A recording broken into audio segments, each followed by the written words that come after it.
अस्सलाम वालेकुम। स्टार्ट करते हैं आज की क्लास। और आज की क्लास में हम जेनेरिक रिपोजिटरी बनाएंगे। जेनेरिक रिपोजिटरी से क्या मुराद है? हमारे पास एक ही रिपोजिटरी होगी जो कि मल्टीपल मॉडल्स के लिए काम कर रही होगी। अभी मसला यह है कि हमें हर मॉडल के लिए अलग अलग रिपोजिटरी बनानी पड़ेगी, तो वो बहुत लंबा हो जाएगा। तो कुछ हम ऐसा कोड लिखें कि हम मल्टीपल मॉडल्स को एक ही रिपोजिटरी से हैंडल कर सकें। ठीक है, तो चलिए स्टार्ट करते हैं। मैं अपने इसी कोड को चेंजेस करूंगा जो मेरा मौजूदा कोड है। सबसे पहले तो मैं क्या करूंगा सर, मैं पुराने वाले डेटाबेस में काम नहीं करना चाहता। तो मैं डेटाबेस के लिए सिंपल मैं कहाँ जाऊंगा, यहाँ पर, और आकर नाम चेंज कर दूंगा। यहाँ लिखूंगा माई रेपो डीबी एनदर। बस एक डेटाबेस का नाम चेंज किया ताकि एक अलग से नया डेटाबेस बन जाए। ठीक हो गया। उसके बाद यहाँ पर आया, ये मैंने अलग से सेटिंग बना ली। उसके बाद मैं यहाँ पर क्या करूंगा, मॉडल में आऊंगा और यहाँ पर एक और मॉडल ऐड कर दूंगा, ऐड क्लास। अभी इंप्लॉय का था, अब यहाँ पर मैं स्टूडेंट का भी ऐड कर देता हूँ। ठीक है, सेम सेम काम कर रहा हूँ दोनों के लिए भाई। मतलब मैं अलग अलग फील्डें नहीं बना रहा, जो फील्ड मैंने इसमें बनाई है वही फील्ड मैं उसको भी दे देता हूँ। ठीक है, दो अलग अलग मेरे पास मॉडल है, याद रखिएगा। बस इसको ईएमपी की जगह कर दूंगा स्टूडेंट। बस बाकी सब तो मेरे ख्याल से सेम ही रहेगा, उसमें तो कोई फर्क ही नहीं पड़ता। ठीक हो गया। ऊपर हाँ, डेटा नोटेशन डाल दी, सब कुछ डाल दिया, सब दोनों मॉडल तैयार हो गए। मॉडल तैयार हो गए, दो अलग अलग मॉडल है, याद रखिएगा। तो सबसे पहले मैं क्या करूंगा, अपनी पुरानी वाली माइग्रेशन को उड़ा दूं। इसीलिए उड़ा दूं कि वो पता चला पुरानी वाली माइग्रेशन भी चल जाए साथ में।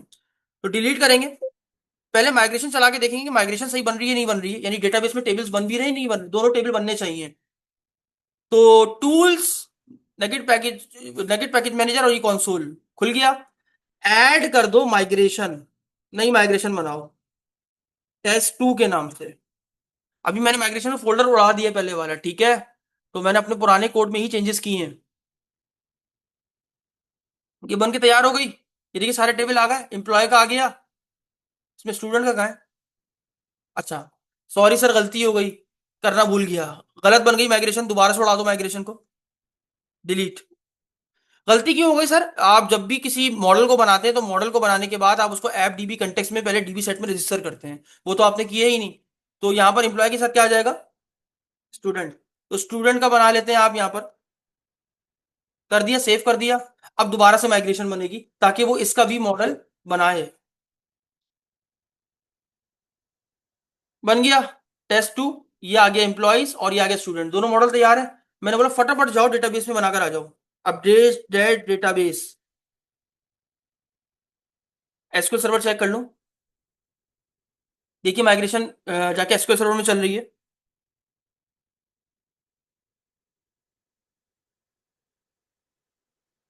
ठीक है, डन हो गया सर। यहां तक माइग्रेशन चल गई होगी, आई होप सो। देख लेते हैं अभी, जैसे एसक्यूएल सर्वर खुलेगा। जब तक खुल गया, खुल गया भाई। 1 2 3 4 कनेक्ट। देखते हैं, हमने बनाया था रेपो डीबी एन डीबीज के नाम। कहा है another? R R R P Q R, ये रहा। बन गया सर। देखते, दो टेबल बने। ये देख लीजिए, स्टूडेंट और एम्प्लॉइज दोनों टेबल आ गए। हमने क्या बोला, मल्टीपल मॉडल्स हैं यार, एक ही कोड मल्टीपल मॉडल को हैंडल करे, क्या जबरदस्त चीज होगी सर। अलग अलग कोड लिखने की जगह हम एक ही से काम कर रहे हो। तो आइए स्टार्ट करते हैं, इन सबको बंद कर देते हैं, हमारा काम खत्म हो गया। डन है। सबसे पहले रिपोजिटरीज में आ जाओ। इसका नाम चेंज कर देना, बाद में कुछ और रख देना। मैं फिलहाल के लिए जो है वो यही छोड़ दो। ये करने के बाद में इंटरफेस में आया, पहले तो इंटरफेस में काम करना है। अभी यहाँ पर प्रॉब्लम ये कि ये जो इंटरफेस है ये सिर्फ एक ही मॉडल को हैंडल करता है, जिसका नाम क्या है? आपके सामने है। हमें ऐसा मॉडल इंटरफेस बनाना है जो कि मल्टीपल टाइप के मॉडल्स को हैंडल कर सके। सबसे पहले तो मैं यहाँ पर आऊंगा, एक ऐसा इंटरफेस बनाओ जो खुद रेपोजिटरी जेनरिक टाइप का हो, यानी ये किसी भी टाइप का इंटरफेस हो सकता है। तो मैंने यहाँ पर टी पास कर दिया। मैं आपको जेनरिक ऑलरेडी पढ़ा चुका हूँ कि जेनरिक क्लास क्या होती है। तो मैंने यहाँ पर एक इंटरफेस को जेनरिक बना दिया, यानी ये इंटरफेस किसी भी टाइप का हो सकता है। एम्प्लॉय टाइप का भी हो सकता है, मॉडल टाइप, स्टूडेंट टाइप का भी हो सकता है, टीचर टाइप का भी हो सकता है, कोर्स टाइप का भी हो सकता है, किसी भी टाइप का हो सकता है। लेकिन मैं इसको रिस्ट्रिक्ट करूंगा। पता है क्यों? हो सकता है कोई बंदा इसमें इंटीजर या स्ट्रिंग पास कर दे, लेकिन मुझे सिर्फ क्या पास करनी है? मॉडल। और मॉडल बेसिकली क्या होती है? सी शार्प की क्लासेस। तो मैं इसको रिस्ट्रिक्ट करूंगा, सिवाय क्लास के तुम कोई और चीज हैंडल नहीं करना। तो क्या लगाऊं? शाबाश, बहुत आसान सी लॉजिक है। क्या करूं? पता है किसी को कैसे करेंगे सर? इसको कैसे जो है वो हम रिस्ट्रिक्ट कर सकते हैं? सिंपल वेयर का स्टेटमेंट यूज करेंगे और इसको यहां पर क्या कर देंगे, रिस्ट्रिक्ट कर देंगे। कैसे करेंगे सर? देखिए, वेयर टी जो है ना, वो सिर्फ क्लास होगा। यानी यहां पर जो टाइप टी है ना वो सिर्फ क्या होगी, क्लास होगी। अब जो आपने टी बनाया है टाइप, वो हर जगह पास कर दीजिए। कहां कहां सर, यहां पर टी होगा, यहां पर टी होगा, यहां पर टी होगा, यहां पर टी होगा। ये लीजिए सब चीजें जेनरिक बन गई। अब ये टी मतलब क्या है, फॉर एग्जाम्पल कल को मैं यहां पर क्या पास करूंगा, एम्प्लॉय, तो यहां पर एम्प्लॉय आ जाएगा, यहां पर एम्प्लॉय आ जाएगा, यहां पर एम्प्लॉय आ जाएगा, यहां पर एम्प्लॉय आ जाएगा, यहां पर एम्प्लॉय आ जाएगा। यहां पर कल को मैं पास करूंगा क्या, स्टूडेंट, स्टूडेंट आ जाएगा, स्टूडेंट आ जाएगा, स्टूडेंट आ जाएगा, स्टूडेंट आ जाएगा, स्टूडेंट आ जाएगा। बात समझ में आई सर, ये समझ में आया कि हमने किस तरीके से मेथड बनाए, जेनरिक मेथड्स बना दिए सारे। सही है, जो किसी भी टाइप के हो सकते हैं, आई डोंट नो किस टाइप के होंगे, मुझे नहीं पता, बाद में मॉडल डिसाइड, मॉडल जिस तरीके से जो जिस तरह का मॉडल पास किया जाएगा उस टाइप को डेटा एक्सेप्ट कर लेगा। डन हो गया सर। अब आते हैं कहां पर, इस क्लास जी।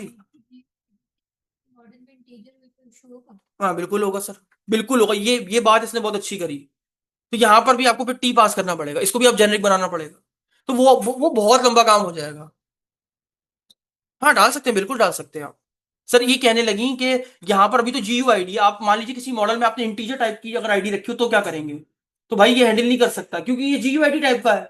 तो फिर आपको उसको भी टी बनाना पड़ेगा, यानी टाइप आपने डिसाइड करनी पड़ेगी। वो फिर अलग चीज है, वो देख लेंगे। अब यहाँ पर एरर आ रहा है, क्या एरर आ रहा है, क्यों एरर आ रहा है भाई, क्या हो गया, जेनरिक बन गई, तो क्या करूं, इसको भी जेनरिक बनाऊं, किस तरीके से जेनरिक बनाऊं, जेनरिक रिपोजिटरी कैसी बनाऊं, मेरी ये जो इंप्लॉय रिपोजिटरी ये खुद किस टाइप की होनी चाहिए, टी टाइप की होनी चाहिए, मैंने बना दिया सर। अब ये कोई भी बंदा जब इस रिपोजिटरी को इंजेक्ट करेगा तो वो बताएगा कि किस टाइप का आपके पास होना चाहिए। उसके बाद क्या करूं, उसके बाद क्या करें सर, अच्छा यहाँ पर हमारे पास मॉडल दो हैं, जैसे ये देखो ना, डीबी सेट की बात करो, इसकी बात करो, तो यहाँ पर दो किस्म के मॉडल हैं। इसको क्या पता किस तरह के मॉडल को हैंडल करना है, अभी किस तरह के मॉडल का डेटा डेटाबेस में लेके जाना है, ये बड़ी प्रॉब्लम है सर। यहां पर इसको क्या पता कि किस किस्म के मॉडल के डेटा को आपने डेटाबेस में लेकर जाना है, किस किस्म के मॉडल को यहां पर आपने डेटाबेस में लेकर जाना है। ठीक है, सेम यहां पर आपने पहले यहां पर ये भी देखना पड़ेगा कि आपकी रिपोजिटरी भी बेसिकली जेनरिक टाइप की है और सिंपल आपने इसको रिस्ट्रिक्ट किया हुआ है क्या, कि वेयर टी जो है वो बेसिकली क्लास होगी।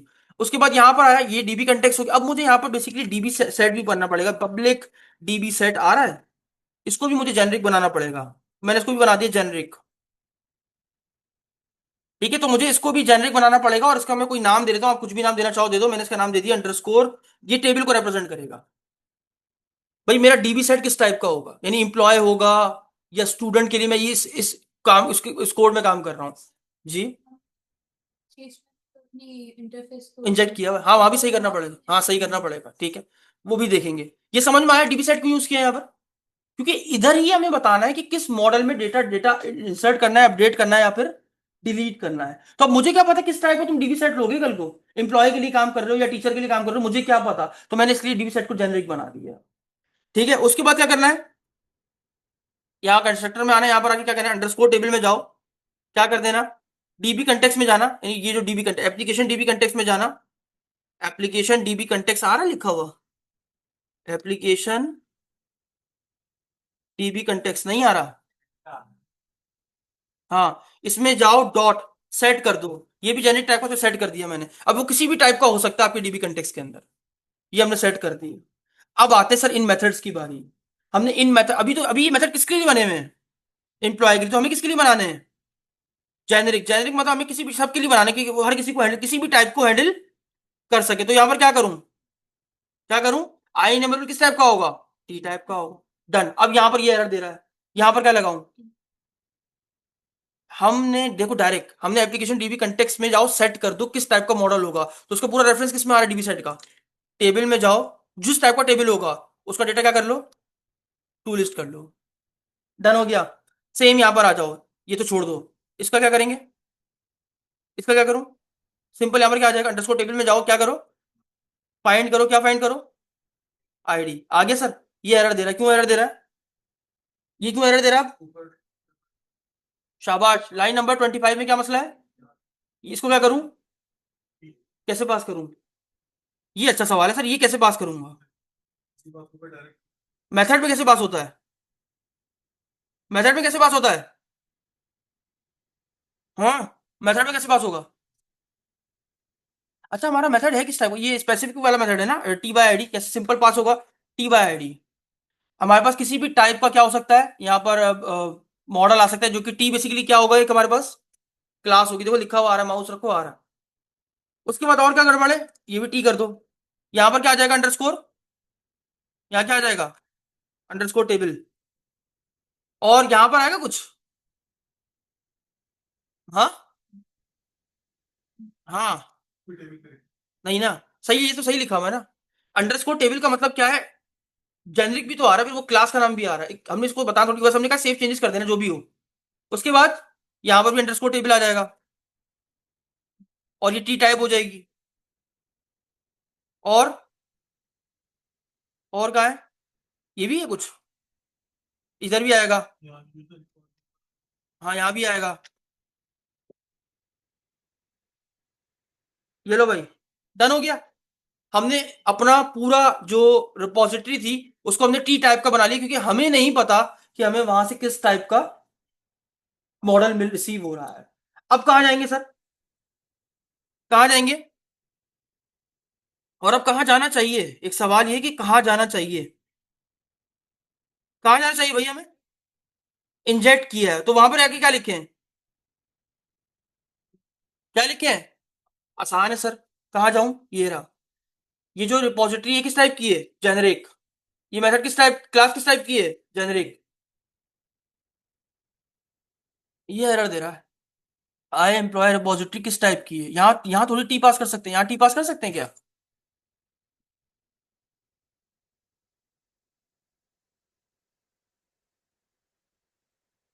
नहीं ना, यहाँ नहीं पास कर सकते। हमें क्या पता वहां किस टाइप का आएगा, हमें क्या पता वहां पर किस टाइप का आएगा। इसके लिए क्या करें यार, इसके लिए क्या करें। इसको क्या पता किस टाइप का मॉडल यहाँ पर रिसीव होगा। इसके लिए क्या करना चाहिए, कोई आइडिया है आपके जहन में।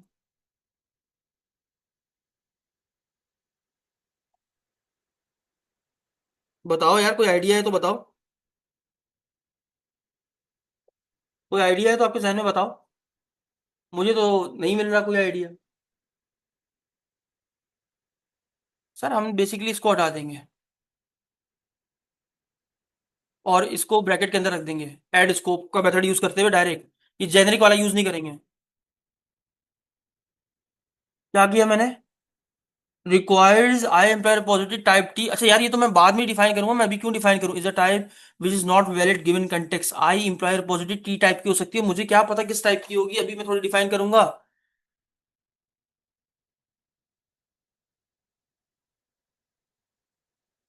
यहाँ पर किस टाइप का मसला आ रहा है, किस टाइप का मसला आ रहा है, किस टाइप का मसला आ रहा है।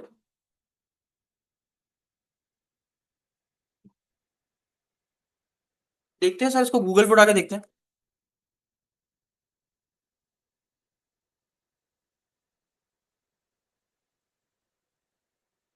अ,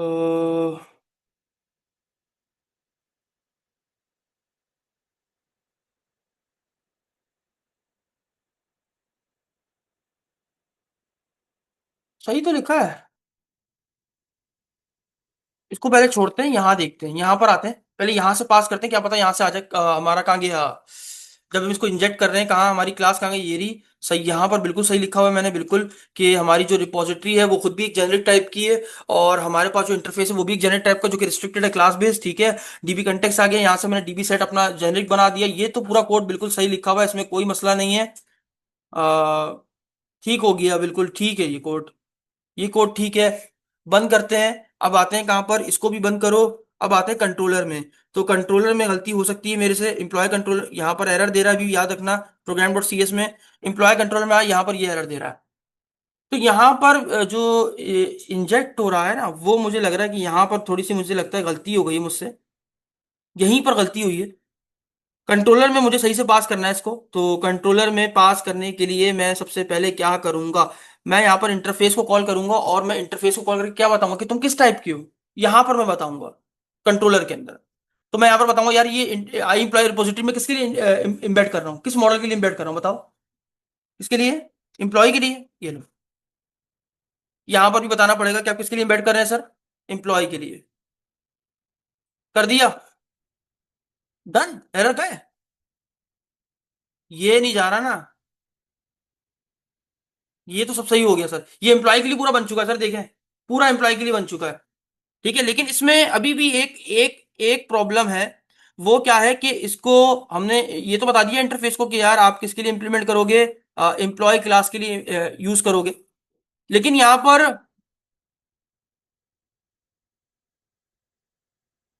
क्या करें यार, बस एक जगह गलती हो रही है मेरे से, एक जगह ये मैंने एम्प्लॉय के लिए यूज किया है। कंट्रोल, एक और कंट्रोलर बनाता हूँ, ऐड कंट्रोलर। इस बार मैं कंट्रोलर बना रहा हूँ किसके लिए, स्टूडेंट के लिए, स्टूडेंट कंट्रोलर। ठीक है, ये मैंने स्टूडेंट के लिए बना दिया। सेम जो कोड मैंने एम्प्लॉय के लिए लिखा था, कंट्रोल सी किया, पूरा कोड कॉपी और यहाँ पर पेस्ट कर दिया। ये मेरा स्टूडेंट कंट्रोलर में मैंने डाल दिया। ठीक हो गया, सब कुछ आ गया। यहाँ पर एम्प्लॉय की जगह स्टूडेंट कंट्रोलर आ जाएगा। और इस बार एम्प्लॉय के लिए किसके लिए एम्बेड करेंगे, स्टूडेंट के लिए। ठीक है, ये सब कुछ सही है। तो यहाँ पर भी स्टूडेंट आएगा, और का स्टूडेंट आएगा, यहाँ पर भी स्टूडेंट आएगा। मैं नाम चेंज नहीं कर रहा हूँ, सही है, नाम चेंज नहीं कर रहा हूँ इनके, ठीक है। इसके व्यू बनाने पड़ेंगे आपको। हाँ, व्यू बनाने पड़ेंगे। व्यू तो बाद में बना लेंगे सर। नहीं, अभी बना लेते हैं ऐड व्यू। वो वाला मसला अभी भी स्टिल आ रहा है सर हमारा। हाँ, प्रोग्राम डॉट सी एस में नहीं आ रहा सर। इशू रिजॉल्व हो गया, देखो, इशू रिजॉल्व हो गया। एरर लो, इसका मतलब ये कोड में एरर है। ये तभी आता है जब कोड में एरर होता है। क्लीन करते हैं प्रोजेक्ट को, क्लीन, एरर है कहाँ। नहीं यार, कहीं पर भी फेल नहीं हुआ। देखते हैं प्रोजेक्ट चला के, देखते हैं एरर आ रहे हैं।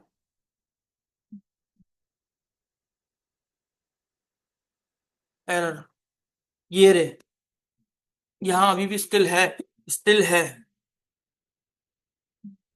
इसको ये नहीं पता चल पा रहा कि मैं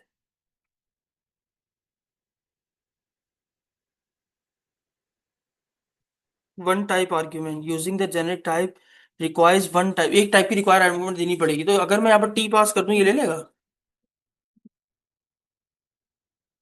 नहीं ना, इसको क्या पता मैं किस टाइप का डेटा, किस टाइप का जो है वो मॉडल पास करूंगा। तो इसको यहाँ पर क्या देंगे, एक सेकेंड ना। Generic repository, repository pattern in ASP.NET Core।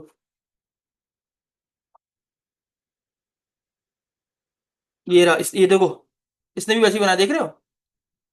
लेकिन इसने how to register add scope, ये रजिस्टर कैसे करेगा इसको यहाँ पर। अच्छा, टाइप ऑफ, टाइप ऑफ तो इसलिए चेक करते हैं वो कि उसकी टाइप बताता है किस टाइप का है ना। टाइप ऑफ तो इसलिए यूज करते हैं, ये वाला लगा के देखते हैं सर। टाइप ऑफ क्यों लगा रहा है, सही हो गया ये।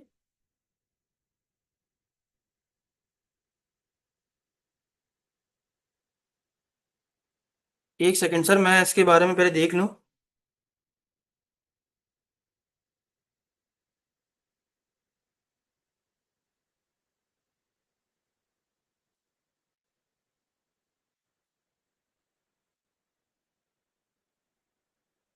क्या वो खुला नहीं, अभी तक चला नहीं।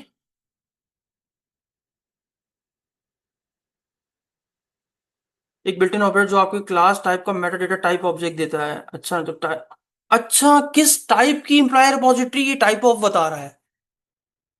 क्योंकि आप जेनरिक इंटरफेस और जेनरिक क्लास को डिपेंडेंसी जेसन कंटेनर में रजिस्टर कर रहे हो, ऐड स्कोप को टाइप चाहिए होता है कि पहले सर्विस इंटरफेस दूसरा इंप्लीमेंटेशन। जेनरिक टाइप के लिए डायरेक्ट पॉसिबल नहीं होता, तो आपको उसको टाइप ऑफ यूज करना पड़ता है। ये एक जेनरिक इंटरफेस है जिसका क्लोज वर्जन रन टाइम, अच्छा। तो ये भाई, ये सिंपल ये बताता है कि रन टाइम के ऊपर जो है वो इसका जो टाइप होगा वो किस टाइप का होगा, इसीलिए यहाँ पर टाइप ऑफ का यूज किया गया है। ठीक है, बाकी सर मैंने कोड में कोई चेंजेस नहीं करी है। अब मैं इसका किसका व्यू बनाना है सर हमें, स्टूडेंट का। तो स्टूडेंट के सारे व्यू बना लेते हैं, ऐड व्यू कर लेते हैं, रेजर व्यू कर लेते हैं। बना लिया। इधर कौन सा कोड आएगा, हाँ, तो वो इंडेक्स का हमने ऑलरेडी बना के तो रखा हुआ है, बस वहां से कॉपी पेस्ट करके यहाँ पर शो करवा देते हैं। ठीक है,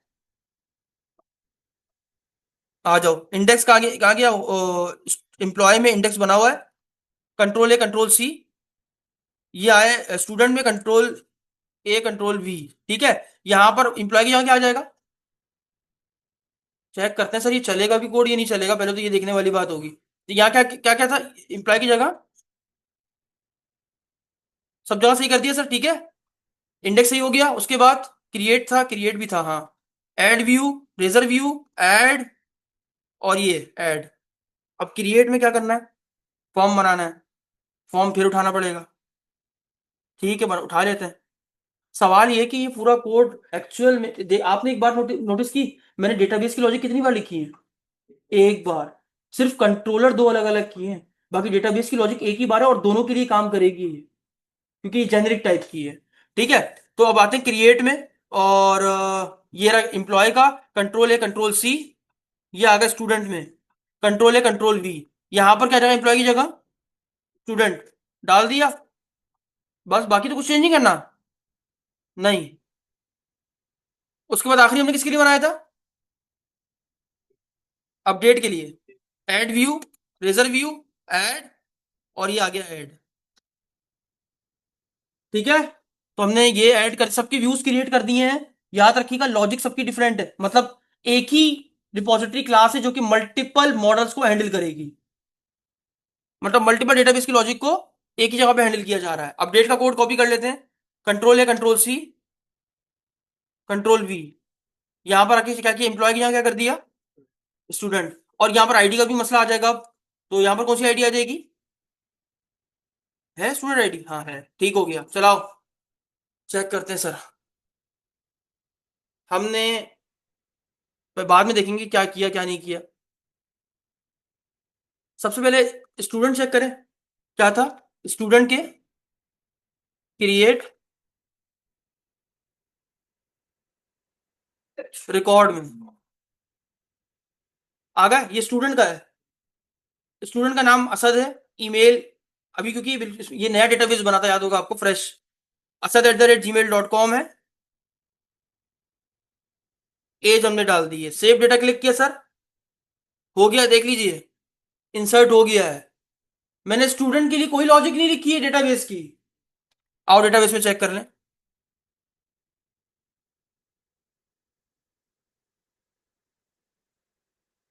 आ गया।